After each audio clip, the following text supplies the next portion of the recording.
And joining me on this special broadcast is our two leaders who have continued with this tradition of a healthy debate and discussion.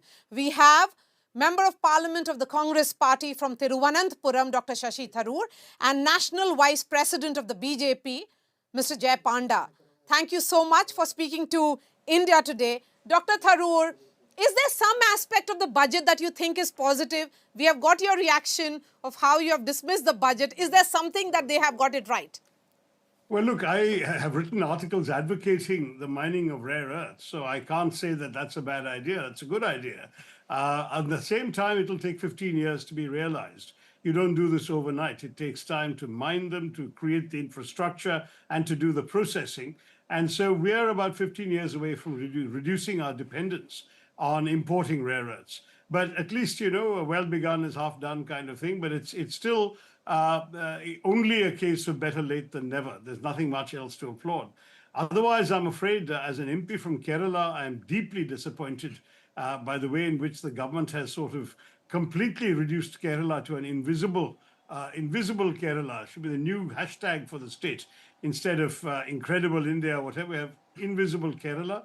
We contribute to the nation's skilled workforce, remittances, tourism, but we're invisible to the government. Everything we were expecting and looking for, nothing has come. So it's been truly disappointing. There may be things for which they haven't yet spelled out the details, even in the budget document. They've talked about creating an All India Institute for Ayurveda. We assume that Kerala, as the place that has done more than any other place in India to keep Ayurveda alive, will be a beneficiary of one of those All India Institutes. We're still waiting, though, 12 years since the first ever NDA budget for the aims that was promised in that budget. It still hasn't come to Kerala. We're waiting for progress in railway connectivity. There were mentions of 7 new high-speed rail corridors, but this dense state of Kerala has not been given, despite repeated requests from the state government for a rapid transit rail corridor. We have a major port in Vizhinjam, and again, in referring to ports, there was no reference to Kerala. Inland waterways were talked about with ship repair for inland waterways in Patna and Varanasi. Kerala has more inland waterways than the rest of the country put together practically, but we have no such facility announced for us. Our coastal development, our port-led development has been neglected. There's nothing to protect the coastline. We're losing territory every year from our coast to coastal erosion. The state government says they don't have any money. The central government says it's not their problem. So one thing after another, I'm afraid all I'm seeing is a disappointment after disappointment from Kerala's point of view. Okay, that's a long list of disappointment that has been put out by Dr. Shashi Tharoor, Jai Panda. Why has the Finance Minister, or should I say the Union Budget 2026, invisibilized Kerala? It's a beautiful country, God's own country, and also a pole-bound state. You are looking at expanding your footprints there. First of all, my friend Shashi Tharoor, at least occasionally, finds some things palatable and good for the country in the various budgets over the years. But unfortunately, the opposition largely just tries to see things negatively, and they have continually been proven wrong again and again, year after year after year. Like this year, we have heard many opposition leaders talk about nothing in the budget, nothing for the common man, etc. And it is precisely during these last 11, 12 years that India has surged dramatically economically. We have been the fastest growing large economy for many years now, I think 7 or 8 years continually. We have become the best managed economy among the large economies. For example, if you look at our fiscal deficit, I compliment Finance Minister Nirmala Sitharaman to stick to her commitment of bringing down fiscal deficit below 4.5%, targeting 4.3% next year. This is critical because this gives you the fiscal headroom to invest in people and to invest in infrastructure, which is exactly what the Modi government has been doing for more than a decade. Also, another example of how the budget is one of the best managed in the world is our debt to GDP ratio at 55%. Is very, very well managed. I mean, if you look at countries like the US, you look at European nations like the UK, even otherwise earlier well-managed nations like Japan and Singapore, they have 2 to 3 times of the debt to GDP ratio that India has. Some of them have 50% or more higher fiscal deficit than we have. So what has all this meant? It has meant a huge improvement in infrastructure. The number of airports have been doubled in the last 10 years compared to what was built in the previous 75 years. Look at jobs. If you see the last jobs report that came out in October of last year, it pointed out that between 2017 and 2023, there was a 17 crore increase in the number of jobs. And that is huge by any measure. Now, if you look at the programs that the government has run, that for 800 million people, it runs a food grain program. So my point is, this year, in this budget, the targeted funding of schemes that will create jobs. Now, Shashi did mention that Kerala has a tradition not just of Ayurveda, but of health practitioners, of nurses, of other such practitioners, caregivers. And this is a major thrust area of this budget. Kerala, along with many other states, will benefit immensely. The high-speed rail corridors, which cross 8 states, each of them is like creating new mega airports along the line, because that's the kind of multiplier effect it will have. I want to conclude by saying this. The opposition had got used for many decades that the budget would be focusing on the minutiae and forgetting the achievement of larger objectives. This has been flipped upside down, and the major objectives have been managed extremely well. The proof of the pudding is the 250 million people that have been pulled out of poverty, which is the highest in this century by any nation. Okay, May I respond to that? Jai Panda, the concerns of Dr. Tharoor hasn't been addressed here. But I must compliment both of you that I have been doing this interview of a face-off between two of you for years now, and you have been very magnanimous in agreeing all the time. But Dr. Shashi Tharoor, the Treasury benches see a long list of things that they are doing, particularly keeping in mind the geopolitical uncertainties, the turbulence times that we are living in. That is the reason why multiple FTAs have been worked out, understanding fully well that there is an unpredictable White House. Will you not compliment Finance Minister and the government for something, for getting the FTAs right at least? Well, let me come to that in a minute. The FTAs are the Commerce Minister, not the Finance Minister. But sure, I have a lot of good things to say about that. But before that, let me respond to my friend Jay, because honestly, for him to talk about how happy he is with the fiscal deficit going down from 4.5 to 4.4 to 4.3 next year, well, I've been around in Parliament long enough, and so has he in the old days, even if he was in the wrong house at the time, to remember the former Finance Minister Arun Jaitley announcing very grandly that his objective was to bring the fiscal deficit down to 3.5%. So we are a very long way from there. The numbers have been scaled up considerably since the late Finance Minister announced that target, and now we're supposed to be applauding 4.3. There's some discipline there, I agree, but at the same time, it's a long way from where the NDA intended to be 10 years ago. Secondly, when he talks about jobs, this macro picture of large numbers of people getting jobs, I'm not sure where that comes from, because I've got a very concrete example to give you. When 8,868 railway jobs were advertised, there were 12 million applicants for those jobs. That's 1,370 applicants per job. You think that's reflecting a high employment situation in our country? In Jaipur, 53,000 peon positions were advertised, 2.5 million people applied for them. There were 187 home guard posts advertised in Sambalpur, 8,000 applicants. And these are people with college degrees and PhDs for jobs that require an 8th grade pass or a high school graduation. We are looking at a country where, unfortunately, the educated unemployed are literally all over the place. So yes, Jay, I can applaud rare earths as a long-term prospect in the distant future, but the rare earths are under the ground, and a lot of what you're saying is building castles in the air. And that's something that truly worries me. Now, to come to your question on FTAs, yes, I do believe the FTAs are necessary and are a good idea. And I applaud the negotiators of the government of India, especially, I suppose, the Commerce Minister rather than the Finance Minister. Nothing against the Finance Minister, it's just not her particular bailiwick.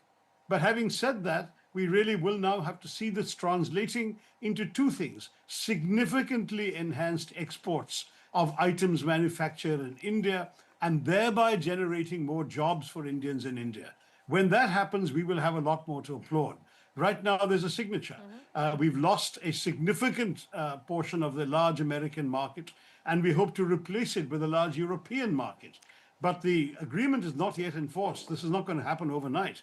There are procedures in the European Union which have yet to be undergone before the agreement can come into force. So let's hold our breath, but I'm not at all unwilling to applaud something that does good for my country and my people. That's a cardinal principle, I think, of democratic politics. And I'm willing to applaud Okay. it, but let's get there and let's see the tangible benefits. Right now, the benefits Okay. Gina is talking about are not visible on the ground in Okay. the life. Jai Panda, respond to that. So, yes, so while I thank Shashi for applauding some parts of the budget, I think, being such a wordsmith that he is, he dances around some of the facts and figures which I think need a bit more light. So my late friend Arun Jaitley's targets for the fiscal deficit was pre-COVID. As Shashi knows very well, the COVID pandemic upset the economies of the entire world and everybody went into double digits. India too went into double digits. From that to come back to 4.4% now, keep in mind the US at 6.3 or 6.4% is 50% higher fiscal deficit than India. With the debt to GDP ratio of 55%, other nations like UK, US, Singapore and Japan are 300 to 400% higher than India.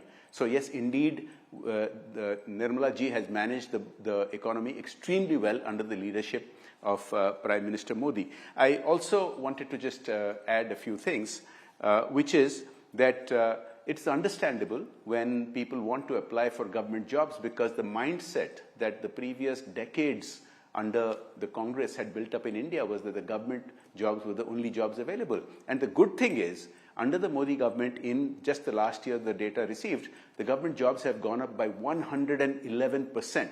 But to counter that mindset that it's only the government that provides jobs, the Modi government has had a major thrust on the startup ecosystem. India has become the third largest startup ecosystem.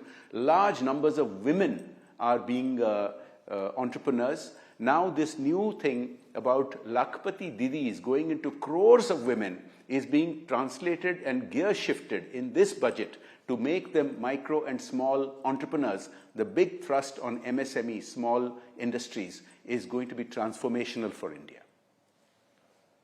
You know, you speak about MSMEs.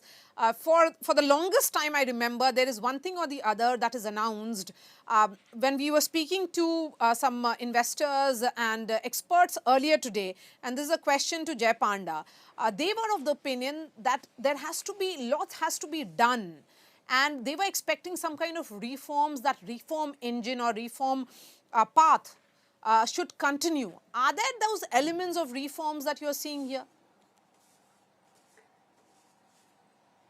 Very, very major reforms are happening. So I've already mentioned about the crores of women who are now self-sufficient, and they are not just independent economically themselves, but also taking care of their families under the Lakhpati Didi scheme. Now that is being moved forward. But let me point out, I think one of the, as far as I'm concerned personally, I'm proudest of one of the major reforms that has been implemented this time, which is income tax reforms.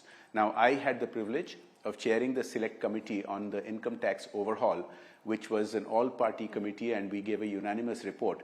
Massive simplification of the income tax code, which the finance minister has indicated will go on stream exactly as scheduled in April. And the new Saral form itself is going to make life dramatically easier for 100 million Indians who are taxpayers. Also keep in mind the decriminalization of a large number of minor offenses, also ease for NGOs and charities and corporates alike. The income tax and the customs reforms that have been brought in this time are massive, and you will hear industry and you will hear experts talk about it with great promise in the coming weeks and months.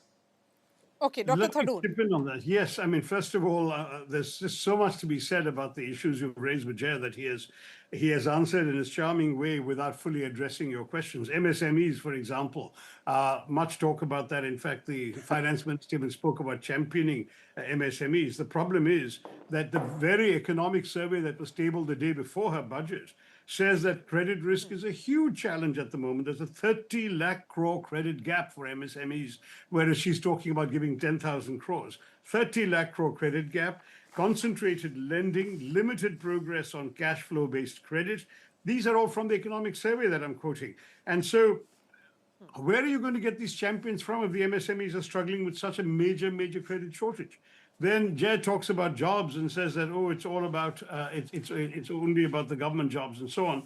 Well, as far as the startup schemes are concerned, he talked about the Lakhpati Didis, fine.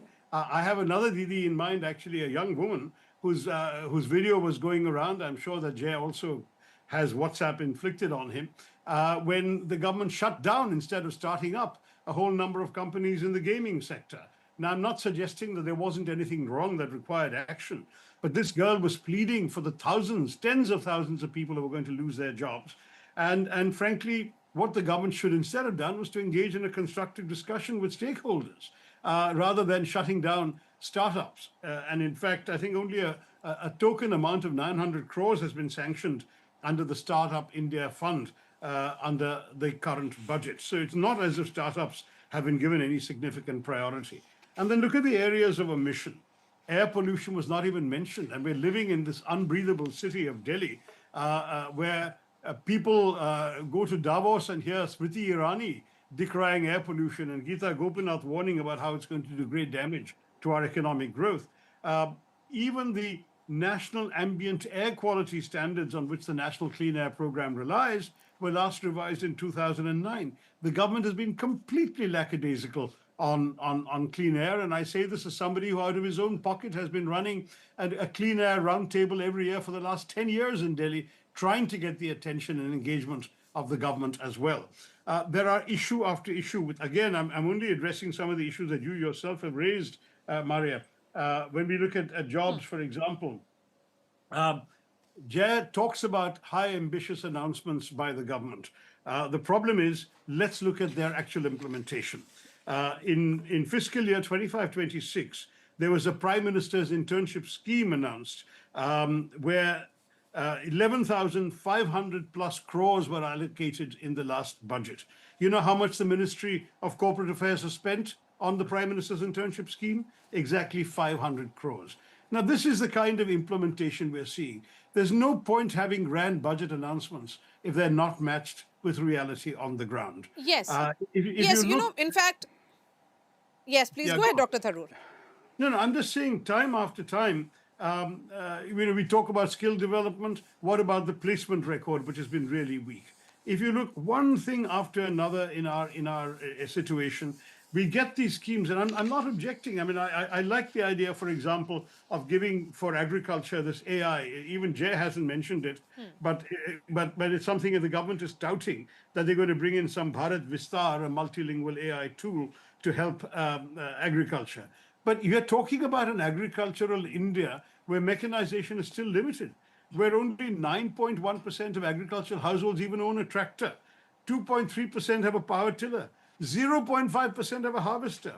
What's the point of talking about AI when basic mechanization is not yet available to our farmers? So there is, I must say, a kind of gap between the reality on the ground and the announcements in the air. The healthcare that Jay was touting in his earlier response, the budget has now promised to create a new cadre of caregivers, but it's not doing anything about the 10 lakh existing ASHA workers in the country. I know them because I met many of the 30,000 who work in Kerala. They're the ones holding up India's public health system, but they're treated as volunteers. They're paid a meager honorarium of between 2,000 and 4,000 rupees a month, sometimes working 18-hour days for that kind of salary, supplemented by some irregular task-based incentives, and denied minimum wages, denied pension, denied job security. So what's the point of announcing a new cadre of caregivers when you can't take care of your existing cadre of caregivers? These are the kinds of realities I want to remind my friend Jay. Okay, talking about realities and NK Singh, the chairman of the 15th Finance Commission, Jai Panda, was highlighting that he had allocated 8,000 crore for new urban cities, and that stands unutilized. Do you think that non-utilization of allocated funds is also a big challenge? First of all, I would like to thank Shashi for helping me out in mentioning the AI initiative in agriculture, which I had not covered. I just want to address a couple of things. Shashi talked about the gap in credit availability to MSMEs. Now, this is not a new thing. The credit available to MSMEs has been a perennial problem for decades, right from independence. But the data shows very clearly that in the last decade, India has seen the most massive increase in credit available to MSMEs and to individual entrepreneurs, not just to Lakhpati Didis, but the Mudra scheme, the most massive increase in credit access to the underprivileged in India in the history of independent India. So that is a transformation that is happening. Now, other initiatives, for example, the thrust on manufacturing, as well as services both. The thrust on biopharmaceuticals, for instance, I think Shashi's home state and others like mine, Odisha, would be able to take advantage of many of these schemes and the funding made available to create jobs and to create investment. Now, I also wanted to point out, Shashi talked about a young lady whose gaming thing had been shut down. You know, over the last couple of years, several sites had to be shut down because they were unauthorizedly functioning with funding from China and other nations in the gaming sector as well as the fintech sector without regulatory approvals. But that aside, the genuine ones have grown immensely. And the finance minister in this budget today mentioned specifically about the potential of 2 million jobs exactly in this, in animation, gaming, and visual effects, and for this funding has been made available. So these are very major steps that are being taken. And let me just conclude by saying this. India, over the past decade, and particularly now, is the toast of the world in terms of economic management. It is being hailed as the biggest success story of the last decade. And of course, the opposition in India will have to find things to criticize. That's their job. But again, like every year in the past 12 years, they will again get proven wrong as this budget gets implemented. Look, Maria, Dr. I'm Tharoor, not let me give you surprised. the last word. And I'm going to wrap this up with the final comments from both of you. Please go ahead, Dr. Tharoor. No, I just want to say I'm not surprised that Jay is getting animated about animation, but it's exactly like the same problem that I pointed out with his earlier claims. If you look at the situation in our education space, we have over a lakh of single teacher schools serving 33 lakh students. We have enrollment declining. We have only 57% of our schools having computers. Only 54% of our schools have internet access. 17% of schools are offering secondary education. The challenge is trying to get meaningful learning outcomes at a more basic level. Now, setting up an animated content lab in 15,000 secondary schools sounds fine, but when half the schools don't even have computer connections and internet connections, what are you going to do with this animation? I mean, you know, I really don't want to pour rain on the parade all the time, but the fact is, for God's sake, connect to the real India, to the real world. And this is why when people in the opposition are criticizing the government too should listen. I agree that there are lots of good things that the government always wants to shelter behind, but they must try and relate those good things to the real experience of ordinary human beings. See how much money is in the pocket of the Aam Aadmi. There's a seriously dangerous rise, for example, in credit card debt and personal loans because people are not able to make ends meet in our middle classes. They are actually suffering on a daily basis, and therefore talking about filling in tax forms more easily doesn't solve the problem, because unless you have the money to pay the taxes, the filling in the tax forms more easily is all very well, but they are going through a much more difficult time. I also want to address to Jay something we've talked about in previous years. Jay used to talk very proudly about the foreign direct investment inflows. What's happening? November was the fourth successive month in which foreign direct investment declined. We are seeing money being repatriated. We're seeing the rupee declining. We're seeing considerable disinvestment. We had net FDI inflows of 27 billion last year. Brazil had 74. Singapore had 143. So we are simply not in the picture when it comes to FDI, which was something the government used to tout as a big indication of a vote of confidence in the Indian economy. How does Jay respond to Okay. that? Okay, Jay Panda, that will be your last comment. Please go ahead. So my concluding remarks, yes, my concluding remarks are all the statistics that Shashi pointed out to show that we still have a lot of catching up to do. The reality is we are just about a middle income country. We, yes, indeed have a lot of development left, and that is why Prime Minister Modi has the vision for Viksit Bharat for 2047. But all these statistics are dramatically better today than they were 12 or 15 years ago, and certainly much better than they were 30 or 40 years ago. There have been dramatic improvements, which is why I keep saying that India's economy is the toast of the world. He talked about FDI. That's because India has absorbed a lot already, and this is the reason our forex reserves have gone beyond $700 billion just now. Now, Shashi, the foreign policy maven, would admit that the world is a very different place today than it was just 14 months ago. And despite that, India continues to be the fastest growing big economy, headed towards the third largest. I've given you the jobs data, I've given you the investment data and the infrastructure data. I just want to mention one last thing, and which is of all the other aspects that indicates India is a well-managed economy, inflation.